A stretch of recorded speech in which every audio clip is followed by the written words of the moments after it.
Thank you, every one of you, for registering, for attending, and for watching us today. We hope that we can all sort of learn together throughout the next hour. We are going to talk today about 7 strategies for using summer as a springboard to a successful fall through family school engagement. For today, there are 3 of us presenting and really sharing our thoughts today about using summer as a springboard. Dr. Kathy Gull has spent 25 years in education, both at the elementary level, the middle school, the high school level, so all of the levels, and then really parlayed herself into systemic leadership. As we were talking about earlier, any role really having to do with English learners, Kathy has had. So she currently is serving as the coordinator of English learner programs in Fredericks County in Maryland. So we're thrilled to have Kathy join us today. Thanks Simón for having also, me. absolutely. Thank you. Simón also long history in schools at many levels. So 20 years as a teacher, and then serving both as a site and a district leader in school districts before making his way into ed tech. Myself as well, over 20 years experience starting off as a teacher myself and going into district leadership with MTSS and curriculum, and then also making my way into ed tech. I would say what the 3 of us definitely have in common is not just experience in schools, but pretty extreme passion for family engagement, serving all students, but particularly with a focus on those that are sometimes underserved. So for today, let's get to the good stuff. 7 strategies for using summer as springboard to a successful fall. First of all, that is a mouthful. Everybody try it at home. That's a lot of alliteration going on in there. And really utilizing family school engagement and partnership for the sake of our students. So during our time together, we're going to talk about a few things. First, we're going to start off with sometimes what has become a current reality of the summer bummer. What happens during summer? What are we working against sometimes in the summer that if we could change or leverage, we get different outcomes? So that second is what's the importance of creating summer as a springboard into the fall and a successful following year?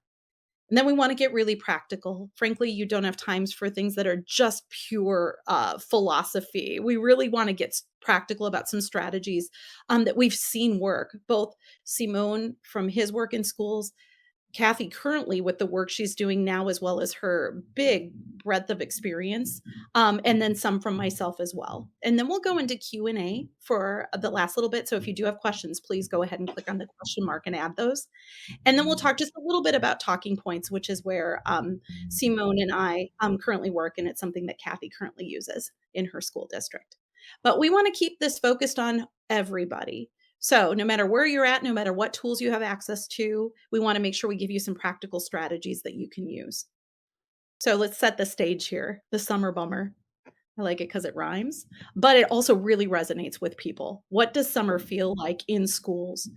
Sometimes it really is an exhausted set of staff just trying to make it over the finish line. Sometimes we consider summer really the end of the school year. Let's try to get a bunch of the unfinished learning captured. Let's try to make sure we accomplish all of our big goals so that then we can start in a brand new fall. Frankly, at that point, you're pretty tired from the summer and ending the last year. And then let's talk about the resources available sometimes in summer. Oftentimes, it's a little bit of a patchwork quilt or like almost a grab bag. Let's throw everything together. Let's see what sticks. Let's see what people are comfortable using. Sometimes it's very structured. Sometimes it has no structure at all. Summer's a little bit all over the board if you go from school district to school district and what it looks like.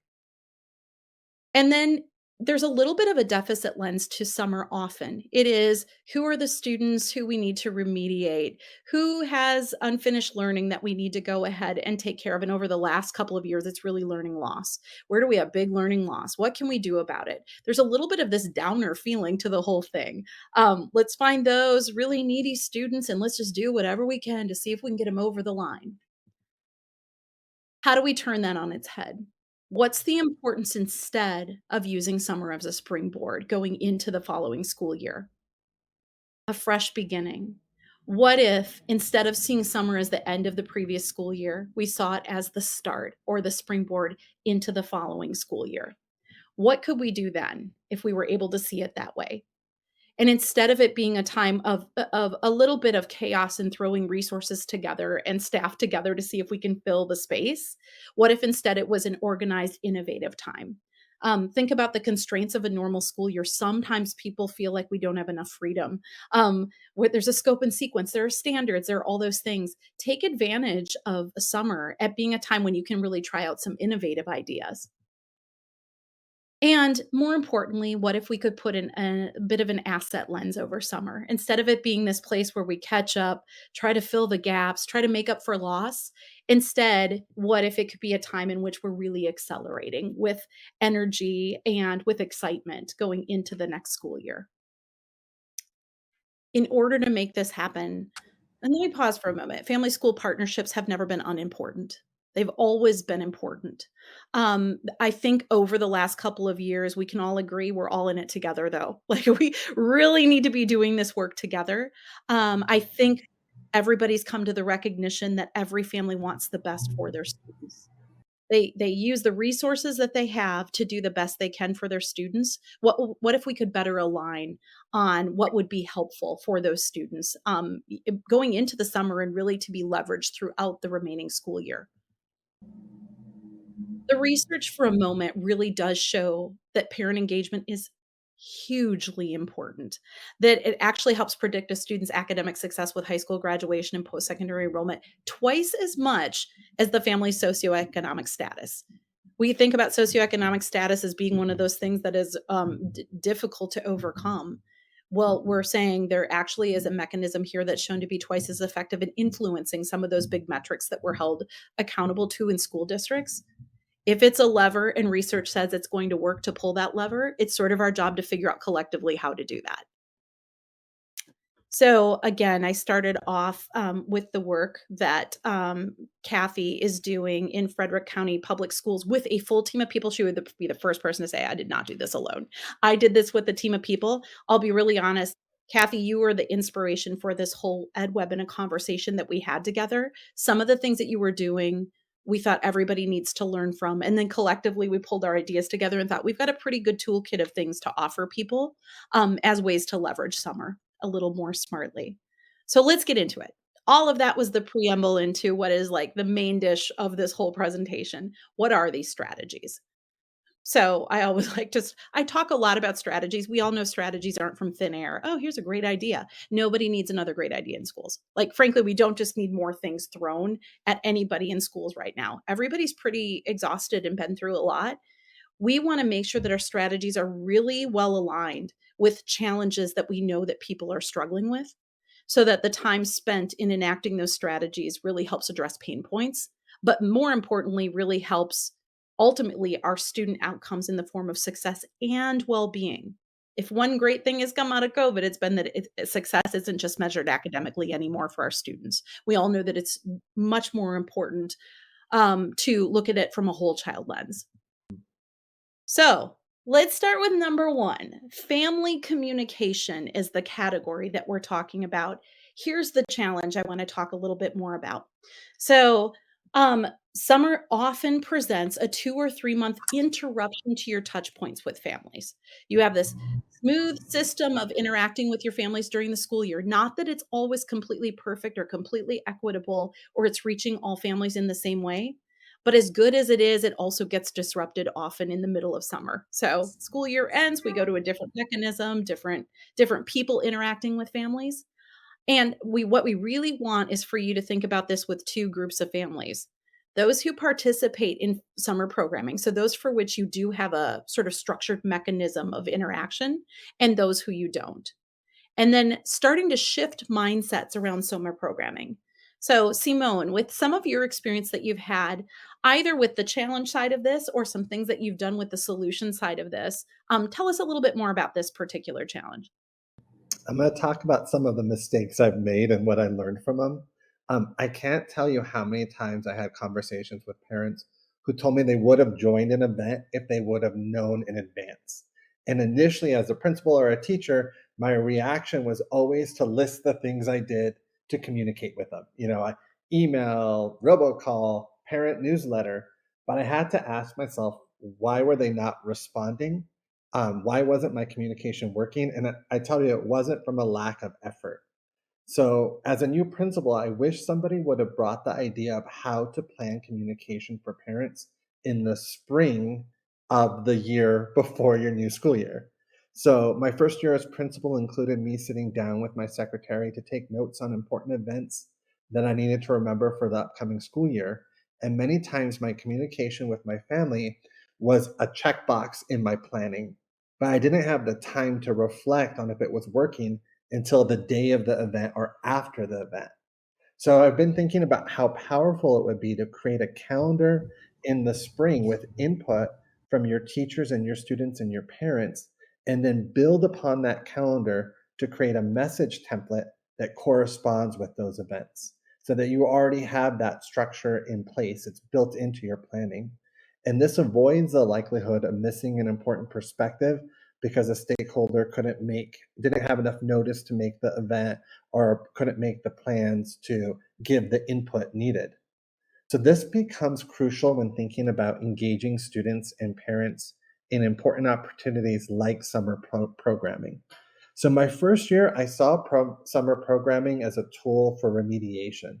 Because of this, our planning was delayed because we were waiting for the list of students who were going to fail a class. However, if I approach summer programming as an opportunity for advancement, then I can start to plan those programs in March. And imagine the difference in a student and parent's perspective if they start hearing about the opportunities in March rather than the last week of May or early June. So, an example is one year we organized an advanced freshman class for incoming ninth graders, and we saw a gap of students coming from a certain middle school. So we reached out to those families in March, helped them understand the program and why it would benefit those students. And we ended up having 30 families join, our students join June classes. They did it remote, but it created a pathway for 30 students to eventually have the opportunity to take calculus their senior year because they saw the advancement opportunities their freshman year and in the summer. I love that. I often say in education, we don't lack for great ideas. I think what we lack for is a plan to get them in place and to prioritize. So I often say, pick one. Out of this presentation today, pick one. Pick one thing that you are going to say, okay, we're actually going to take action on that. The first time you do it is the hardest time.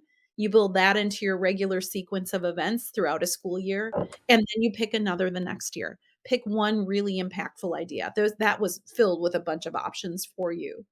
That's great. So the strategy really is thinking of summer as an opportunity to communicate rather than lost time. So using that calendar of important events, having it set up ahead of time. And then I always say, hit repeats yearly on that calendar event that you create. When you go to hit repeats yearly, think about adjusting it to the place in the calendar year in which you wish you would have really started it. So you have this great idea, you're starting it this year, and it is okay. Everything is okay. If you're starting in May, but you say this would have been more effective if we started in February, move it up to February for next year and then hits repeat yearly. You're going to be your future self. I always say this, find ways for your future self to thank you today. Like my future self is going to be so happy I did that when that calendar event comes around the next year. So that's great. And then really listing the ways you communicate about summer, document them. Too many things live in the brilliant heads of brilliant people. Well, I don't need to tell you what's happening right now with turnover in schools. It's really important that these things get documented. And then think about your families as a whole, not just those you hear back from. And that, in fact, purposefully always think about the flip side of the coin. Who are those that we aren't hearing back from? Make it an intentional question. In every meeting, in fact, feel free to throw that question in the bottom of the agenda. Who are we not reaching through whatever the strategy is that we're using? Those are great. Okay, this is when I get kind of energized. Building a family school team. It is too often and I get where it comes from, where it almost becomes an adversarial relationship. Like we're trying so hard to get students to learn. Why can't families get on board with things? There's a lot built into that. How can we help build a team out of the family and the school? So, not all families see themselves in schools. It is just a matter of fact. They really don't always see themselves. But school is a place where families typically go if they need to pick up their child early or go for a formal meeting. There are these frames people have around school and what it means to families. And ELL families can sometimes be hesitant about communicating. This all goes together into a challenge bucket. So, Kathy, I would love to hear some things that you're currently doing now. Add a little color to this particular challenge and the ways in which you're helping to solve it. Sure, I would love to.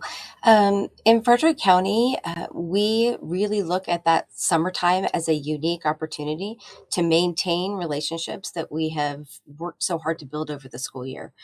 So, a lot of our summer schools, our students will go to their home school to participate in summer programming. We have teachers who have worked with those students during their regular school year, teach in those summer programs so that they can maintain connection with those students. They've been communicating with the family all through the school year. They can maintain that communication through the summer. And so it just strengthens the relationship and the bond between teachers and administrators and the community members and the students. And so part of the summer programming, we have one leader who is creating community market days. And so in the summer, when the families come to the school to pick up their children or whatever, they can peruse resources that our kind of partners have and just wraparound services that are available to families. And then they can pick up some food at one of our kind of stations in this community market. And they really feel like they belong to that community because it's the home school. It's their home teachers. They can having it at the home school takes the barrier of transportation away at times because they can walk there, and it's a wonderful opportunity to maintain those relationships through that gap of time where we often see they drop off. I love that. I would say more than maintain, building and reframing with such a positive lens over what schools do to partner with families. I think it is very easy for families to feel like schools are telling them how to do what they do. And instead, this is building sort of this team effort around it and addressing the barriers to learning that occur throughout a school year and connecting them with resources. Huge win. And what a great way to use the summer. So, open up your schools to students and families in the summer to set up strong ties for the new school year. I loved what you said also about having the teacher, as many teachers as we can carry through that have built those relationships. Providing that continuity throughout summer is important. Dr. Edelman and Taylor out of UCLA Mental Health Department said, we lose students in transitions, all kinds of transitions from the one school year to the next, transitions from the house to the bus to the school door, transitions between classes. Always think about double reinforcing your transition points, and that's what I heard you say in several different ways. So use summer to create a positive school feeling with family, and co-creating summer offerings. Ask your families what they need. Sometimes we make assumptions about what families need. Well, and we say, this is what we need to do for the families most in need. How about ask the families most in need what it is that they do need? So I think that's really important. Co-creation is a really important concept. Being flexible to ensure that your offerings actually meet their needs. It's really nice to offer something when it's a convenient time that might be, 2 o'clock on a Tuesday. Does that meet the needs of your families? So really thinking about their schedules. Be creative. It's amazing how you can solution around an idea if you really focus on the problem. So, the problem is we're not able to reach the families with this particular resource. Let's get our smart minds together and think about it together. And then using that strong school year relationship to invite those families into summer programming, which I heard you also reference. How can you use the relationship they already have instead of, oh, that year ended. Let's move into this weird summer bummer time. And then we'll go into the next school year. And it's just a whole lot of transition for families. And we often say that's when big learning loss sometimes happens. What can we do to help smooth that out for families? It was great. Okay, number three of seven. We're making our way. Explaining systems and structures. I often say like systems, structures, and spreadsheets are love. I feel like there's something about systems and structures that's all about not letting students fall through the cracks of the best intentions that people have. A system and structure, take those best intentions and systematize them. So we make sure that we're meeting the needs of all of our students. So here's the challenge. Schools really do struggle to bridge the gap between policy and community for families. Just I want you to just stop and, like, live in the moment of that for a second. I believe this phrase, gets credited to Emma on our partner success team at Talking Points. I love this. How do we bridge the gap between policy and community? Um, Families want to support their students. They do. Families want what is best for their students. There are lots of reasons when sometimes we see a mismatch with what a family is providing and what we would hope they would provide. And curricula are often filled with dense education specific terminology.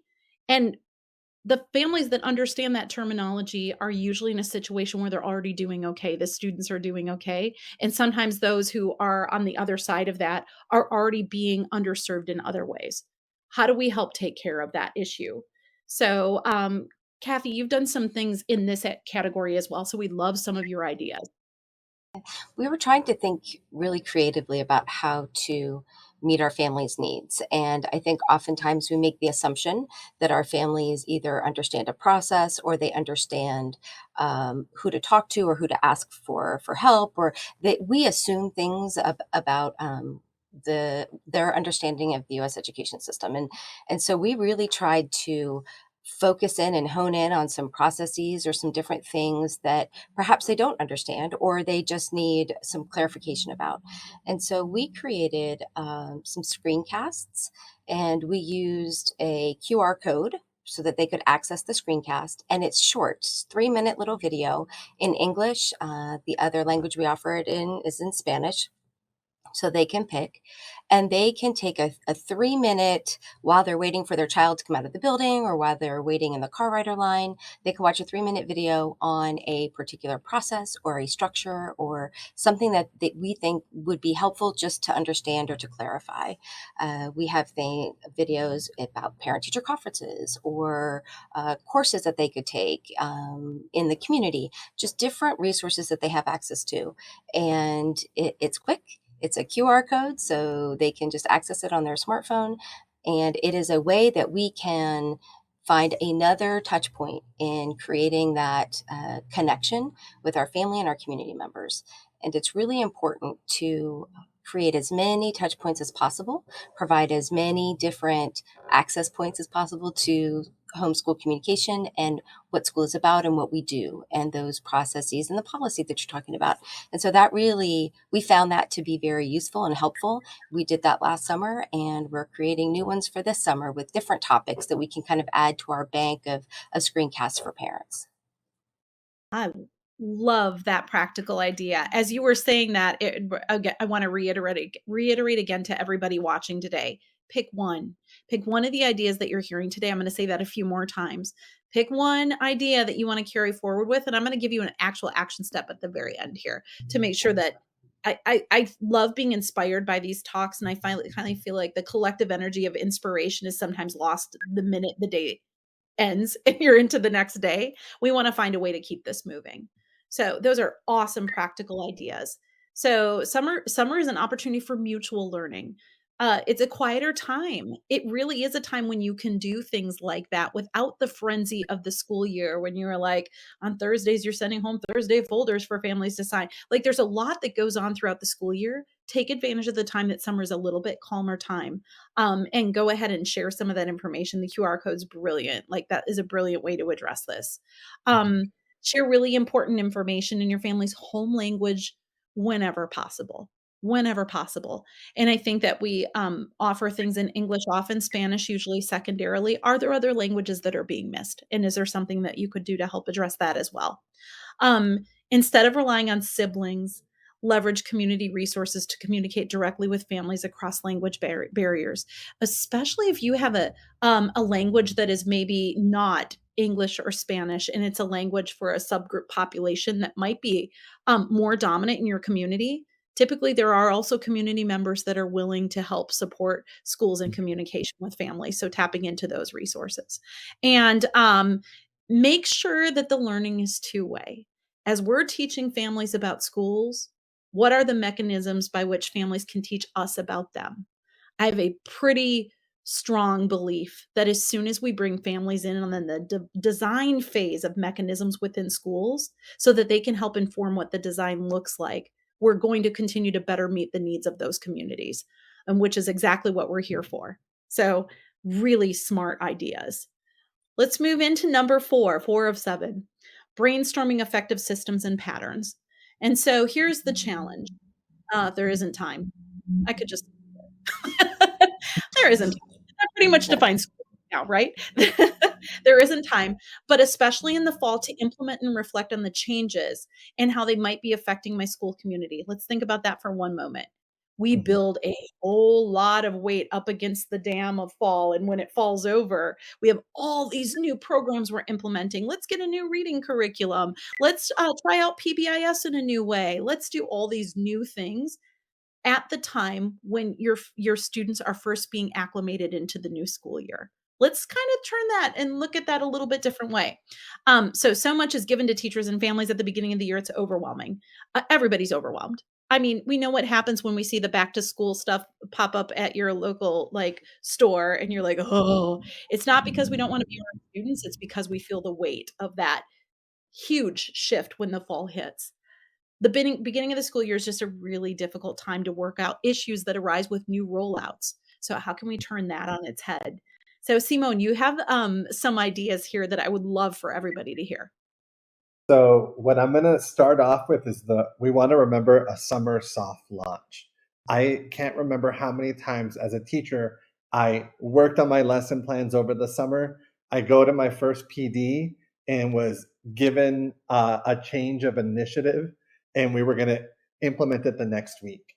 And so I wanted us to think about how we can shift that. And so as a principal, many times summer was the time where I could reflect on the important changes that needed to be made for the upcoming year.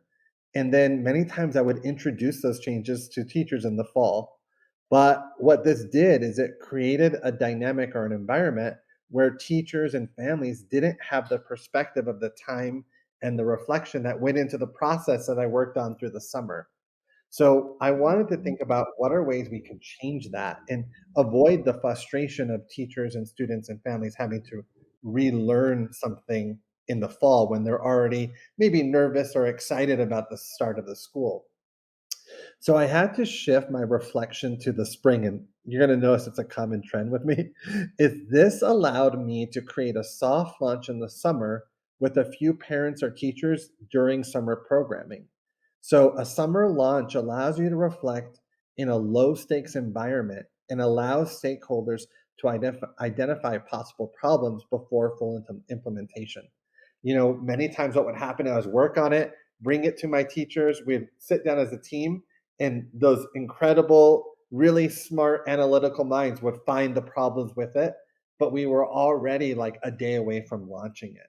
So if you can do a summer launch, that's going to give you time to find those holes or find the eventual problems and make those adjustments before you do a full launch.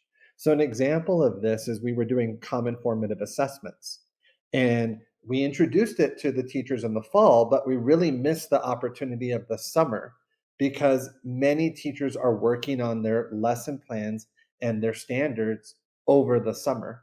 So if you could sit down in spring, look at your common formative assessments and the standards that align with them well before summer starts, then teachers have that to help use as a goal as they're building throughout the summer. But then you can also use those standards in your summer programming. And that's a great way to create a bridge between what's happening in your summer school or your summer programming and making sure it leads into the next school year. Many times I felt like my summer school was disconnected or we were focusing on last year. But if we're thinking about getting those standards, getting those common formative assessments, those can really be an important part of building your summer programming and the curriculum for summer. I love that. The spring soft launch into the summer, like that really is brilliant. So much of this is about timing, and there's never the perfect time to do it. Making the effort, as some people would say, well, how do you find the time to do that in the spring? How do we not anymore? It is we've gotten in this cycle of quick fall launch. What do we do about it? Like, we all know this sort of like, don't be surprised about predictability. We know in the fall it's going to be frenzied. Let's plan for it in the spring. I love that. So, practicing structures and patterns, and you'll see a lot with structures and systems. Structures and systems are ways to calm a system down. Like when you can put some more systematic solutions in place rather than really quick. I would say rather than tier 3 all the time, how do we keep improving tier 1 in all the ways, not just with tier 1 instruction, but tier 1 systems. So soft launch school-wide procedures and do it in the spring. So changes in drop off and pickup time is a perfect example. Those are real disruptors when we do that during a school year. Why not try those out at a more advantageous time of the year? Identifying a champion team, including teachers, school staff, families, and students to try things out with. I always say make your champion team an 80-20 mix, though. 80% woo woo, go getter, early adopters, 20% sort of reluctant question askers. Those people become some of your best people to help support change going forward if you can help address some of their concerns at the beginning. And then providing opportunity for different groups of families to test and provide feedback. Be intentional about who these families are. This is where I would say you don't always want to go with those most eager to try out. Really try to seek those families for whom maybe you don't always get feedback. And then planning in spring to practice in summer to launch in fall. I feel like that could be a song that we could all repeat to ourselves. Planning in spring, practice in summer, launch in fall. I think it's a good general mindset to get in. So number 5, attendance. I feel like every webinar I've done for the last 5 years of my life has been about attendance. And why? Because attendance issues have been here since school began. Like, it's really hard to have influence when you don't have the students in attendance, whether it be virtual or in person. And then a couple of statistics, missing just 2 days of school a month equates to missing almost 10% of a school year and really does move students into a higher risk category for falling behind and potentially not graduating. And do families have equal opportunity, though, to information so that they can prioritize attendance in the way that we hope that they will? There are different circumstances. They have different access to information. We don't always know enough about their barriers to attendance to help address them effectively. This is one of those things where it's like, just use the hammer every time the hammer. What if the problem required a screwdriver? Like, we really need to better understand what prevents families from attending. Recently, I think we read an article about certain subgroup, different cultures that say, if you're going to be tardy, don't show up.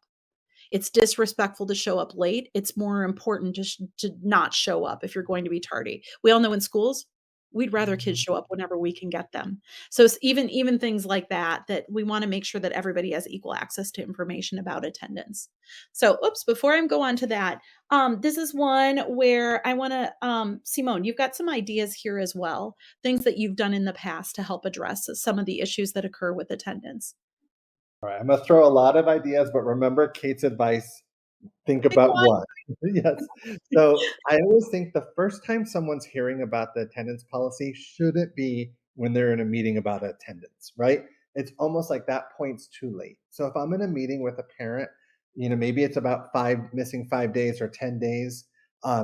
It's vital that someone in that meeting already has built a relationship with the family in some way. And summer's a great time to build those relationships before the school year starts. I'm going to give you an example, and I'm telling you, I was at a very small school, so this would need to be adjusted. But one of the things I did my first year into being a principal was I called every family. I just got the list down. I chose how many families I needed to do each day so that by the time we were back to school, everybody heard from me once. Now, if you have, like I had under 200 kids, so if that's not possible, then maybe reorganize that and thinking about who are the families you didn't reach last year, and then focusing on that group. Who are the families that maybe weren't always in trouble, right? Who weren't the families who are always getting recognized, but maybe aren't showing up and just need that extra support. One thing that I did during the school year is we got postcards and we got them donated, and we print out labels with mailing addresses. So at the end of our Monday and Friday meetings for teachers took a few postcards, took a few labels, and then mailed them out. And so they would bring them in. We would mail them out to the families. In terms of summer, I think holding community events where families can engage in school policies to help them understand the expectations and to give feedback on the policy before school starts is crucial. So I want to give you an example of what I did. Is we held jumpstart events in the summer for our incoming freshmen and sophomore. Um, and this was a day of team building that would be led by our upperclassmen. So our juniors and seniors would engage with, let's say, the freshmen for that day. And while they were doing those team building activities, we had people who were on 12-year contracts. So it was counselors and principals had stations where parents can come in throughout the day and meet with us. And we would engage with them on a tour of the school, discuss like major important events that sometimes parents don't know about, like the end of the quarter, and then really give them an opportunity to understand our policies. Many times I thought, and when I was in a meeting with a parent, I would think, well, you had the handbook, but what does that really mean? Like, how is the handbook alive and living and reflecting the culture of our school? So I want to give you an example of what happened during one of these events. And it was one of the most powerful feedback that I've ever received from parents is during an event like this, some of the parents started telling me, we feel like our kids are missing out on the life skill classes that we used to have when we came to school here. So through this discussion, a group of parents ended up organizing throughout the summer to create life skill classes led by community leaders throughout the school year on Sundays. So the students during these Sunday, and they were optional classes, students learned how to make pizza, balance a checkbook, change oil, or fix a tire. And there was a tire on the car and on a bike. And students learn these life skills that were led by community leaders. And these events were some of the best attended events that I had at the high school because it acknowledged that community is an important part of the school's success. And it made me realize who knows the community better than the parents. And what we saw in terms of attendance is we started to see kids join these events that really had high tardy rates. And so it ended up building a bridge into our school for some of these families and students who maybe didn't feel like they had that bridge before. I love that. I love, like, I'm getting goosebumps. I just think about what a reframe about attendance and what promotes positive attendance is true engagement and desire to be there, and building that and reframing that through the summer is brilliant. So let's create a dialogue around barriers to attendance. What is actually stopping student attendance, especially with different subgroups? Whatever, like that, those subgroups of students who really aren't attending, they're chronically absent. What are some of the root causes for that? So using summer to build connections so families feel comfortable. Make schools positive and supportive places, not just for school. Identify gaps with your community. And I love the situation where the community doesn't just identify the gap, they help become the solution to the problem as well. And they can see that we want to work together with them in that. Brilliant. That's a brilliant way to approach it. And then rethinking policy and how you communicate attendance plans, dates, and reasoning. I always say everybody has their sort of cut scores for attendance. Think about all your spreadsheets you make. What makes a red, yellow, or green? More than 10 absences is a red. Why?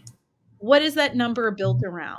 Is it really about being preventative, proactive, and trying to address a root cause? Or is it about sort of a reactive, disciplinary, consequence based system? So, really think about those and think about those with your communities when possible. What would happen if we asked a community, when should we be concerned about attendance? How many absences? We might get some really interesting information out of a discussion like that. So, again, bringing families in on the design phase. So we've got two more here, and we'll in the next 5 minutes we'll cover a couple more, and then we're going to go into Q&A, and then we'll do a wrap up. All of you with us so far, thank you for joining. I just want to say that again. I know how important your time is. We really do appreciate it. I've never been more proud to be part of the profession of education than I have over the last couple of years, and especially now. We're sort of over the crisis stage. We're all exhausted now. How do we band together and use our collective wisdom to be more impactful and, frankly, less exhausted? So let's talk about number 6, improving your teaching practice. It really is difficult to try to fix all the academic gaps in the summer.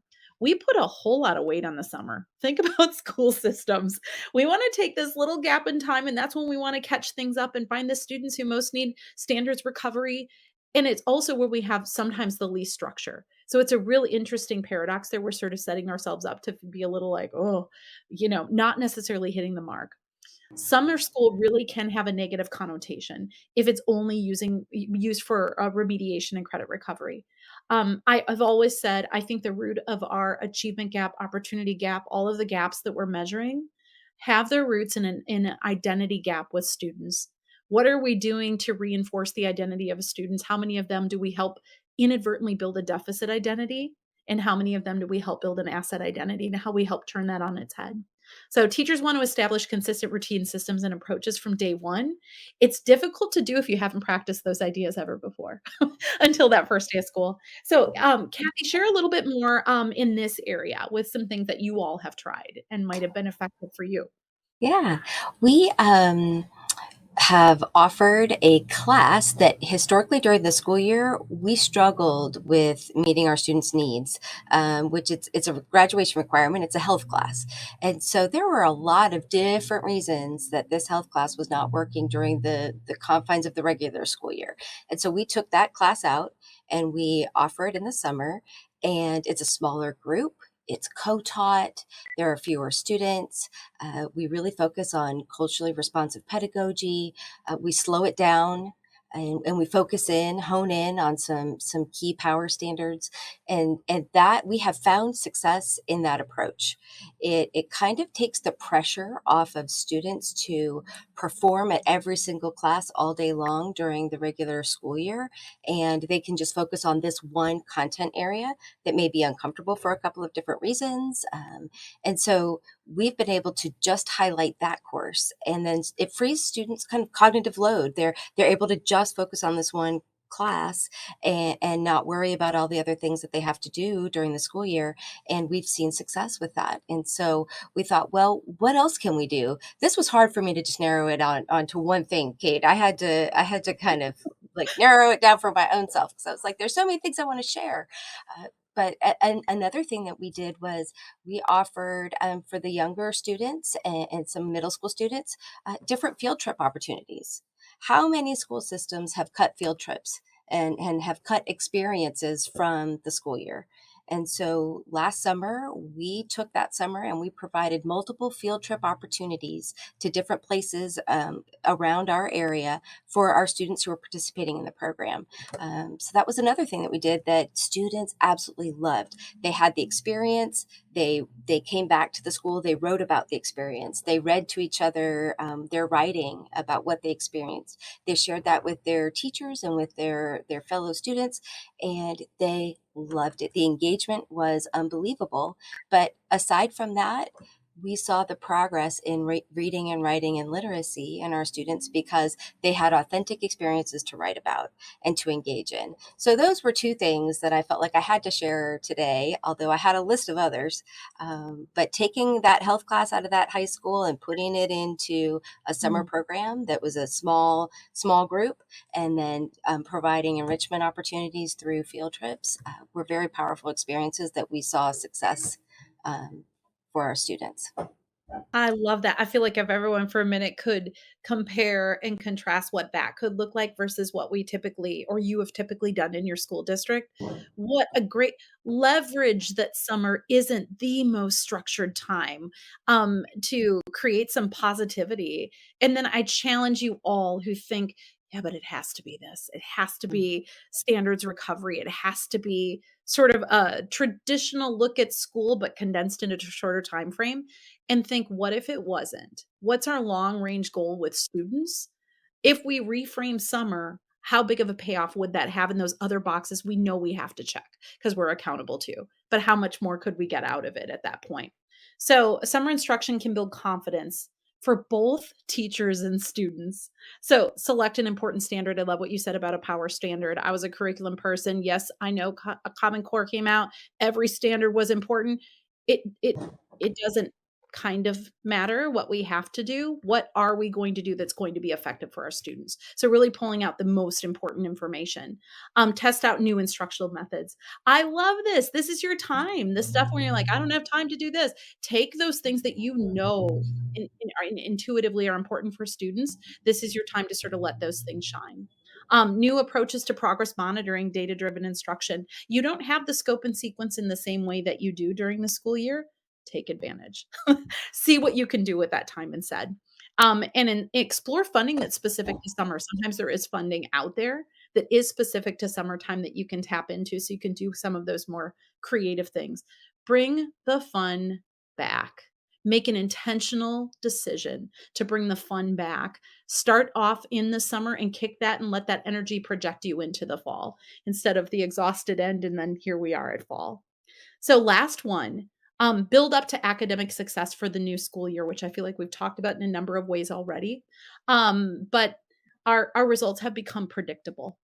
We sort of know if I made you all bet $1 million on where you think results will be next year, most people would take the results from last year and just project them forward.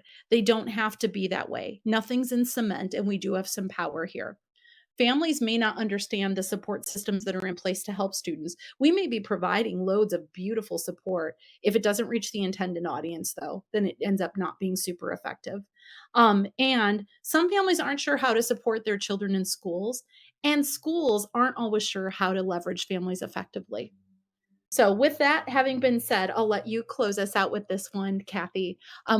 Give us more information about this particular challenge and some strategies that you've tried.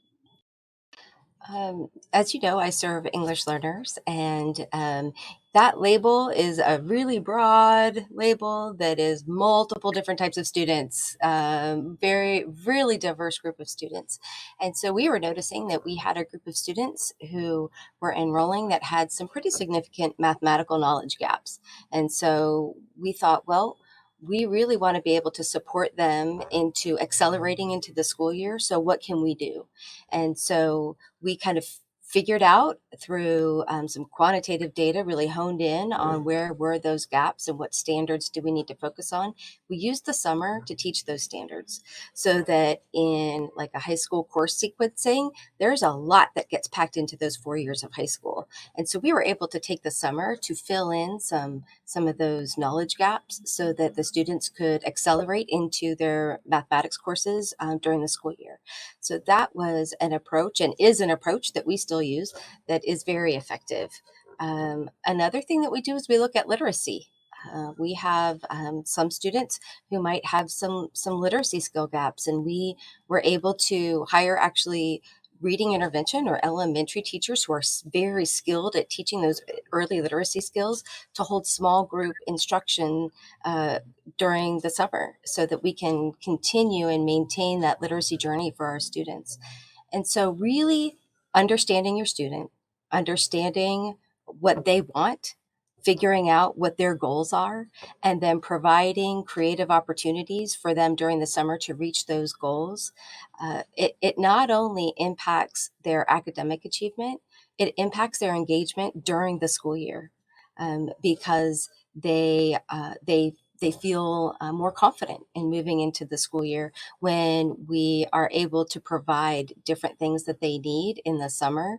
And so the summer has become essential for us in really meeting the needs of our students, but then engaging them throughout the school year. So it is, it's an essential time of year. It's no longer a summer bummer. It is essential to academic success and family engagement for the school year.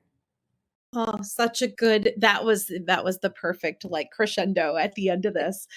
So really partnering to support students academically. So some ideas that Kathy brought up, and Simón, some of these contributed by you, some by me as well. Hold summer math programs to prepare students for AP or advanced math classes. How often do we think we're doing right by students by just putting everybody into an AP course? Like it's become a method to counteract the opposite, where they become very sub-demographically predictable who's going to be in those courses.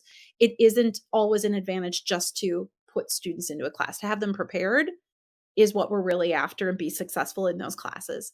Providing opportunities for in-depth work in STEM and address mathematical knowledge gaps. We know that in the STEM field in general, we've got gaps. How many people walk around America and say, I'm not a math person, for example? It's not really acceptable. How do we use summer to help counteract some of that? And using English language development with a focus on academic vocabulary. Let's not save students from rigor. Let's help prepare them for it and do some of that in the summer. Think about pathways that are established and who is missing and how to include them. Be intentional. We say often things are done unintentionally, then let's be intentional. Really being intentional about some of those things that we feel like have become cemented, predictable outcomes. Let's be intentional about disrupting. Predicting isn't good enough anymore. We want to disrupt some of those predictions that we have. Invite club or sports sponsors to set up tables during the summer as well. How do we capture on the students' interests?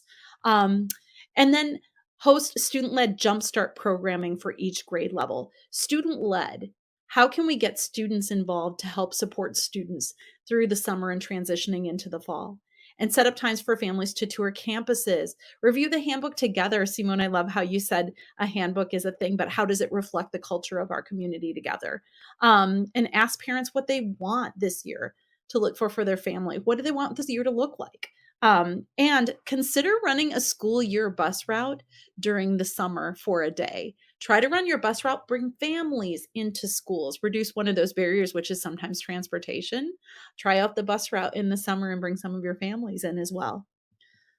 So with that, we're going to move into question and answers, and then we'll close out with just a little bit of information about talking points. So I'm going to pull up some that we've had coming in throughout. What platform did Frederick County use to record videos to show to parents? Yeah, we used a couple of different ones. We used Screencastify. We used that one. And then we were able to just put a QR code on it, and we did it in English and Spanish. Beautiful. Okay. We had a couple of other questions that have come in. How do you prioritize this work when we're already busy? Craziness is already happening every day. We have high teacher absences. We've got a lot going on. How do you make this work important? One thing I want to say is think about what you're currently doing. Don't always think that you have to reinvent the wheel. Think about what's already in place and then how you can use that as a stepping stone to the next level. Truly Yeah. understanding your data. Understand your data, understand what your students need, talk to your students. When I say data, I mean qualitative and quantitative, and figure out what they want, what they need, and then really focus in on that. Okay.